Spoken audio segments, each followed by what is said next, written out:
আজকে কিন্তু আমি বাড়িতেই বানিয়ে নিয়েছিলাম চুরমুর আর বানিয়ে নিয়েছিলাম পাপড়ি চাট। তো সেই রেসিপি আজকে এই ভিডিওতে আপনাদের সাথে শেয়ার করতে চলেছি। প্রথমেই আমি দুটো আলু সেদ্ধ করে নিয়েছিলাম।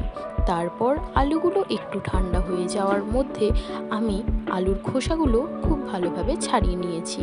তারপরে কিছুটা তেঁতুল নিয়ে একটা বাটির মধ্যে জল দিয়ে খুব ভালোভাবে তেঁতুলটা ভেজার জন্য রেখে দিয়েছি। আর অন্যদিকে আলুগুলো সরু সরু করে ছোট ছোট পিস করে ছুরির সাহায্যে কেটে নিয়েছি। তারপর একটা পাত্রের মধ্যে আলুগুলো রেখে তার মধ্যে চুরমুর বানানোর জন্য বেশ কিছুটা পাপড়ি হাতের সাহায্যে গুঁড়ো গুঁড়ো করে ভেঙে নিয়েছি। তারপরে আলুর সাথে খুব ভালোভাবে চুরমুরগুলো মিশিয়ে নিয়েছি। তারপরে ওর মধ্যে দিয়েছি নুন দিয়েও আবার খুব ভালোভাবে মিশিয়ে নিয়েছি। আর তারপরে দিয়েছি চিলি ফ্লেক্স বা শুকনো লঙ্কা গুঁড়ো।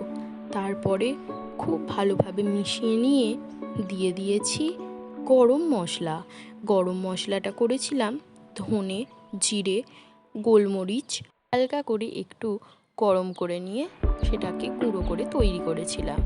তারপরে দিয়ে দিয়েছি তেঁতুলের জলটা, টক জল, টক ভাব যাতে লাগে তার জন্য একটু বেশি পরিমাণে আমি তেঁতুলটা দিয়ে খুব ভালোভাবে মিশিয়ে নিয়েছি। তো ওইদিকে চুরমুর রেডি হয়ে যাওয়ার পরে তারপরে একটা প্লেটের মধ্যে সুন্দর করে কয়েকটা পাপড়ি সাজিয়ে নিয়ে ওই চুরমুরটাই আমি দিয়ে দিয়েছি পাপড়ি চাটের জন্য পাপড়িগুলোর ওপরে। খুব ভালোভাবে সাজিয়ে নেওয়ার পরে তার ওপর দিয়ে ছড়িয়ে দিয়েছি টমেটো কেচাপ বা টমেটো সস। খুব ভালোভাবে টমেটো সস ছড়িয়ে দেওয়ার পরে দিয়ে দিয়েছি তার ওপর দিয়ে 2-4টে ঝুরি ভাজা। তো এইভাবেই তৈরি করে নিয়েছি পাপড়ি চাট আর চুরমুর। তারপরে খুব মজা করে খেলাম।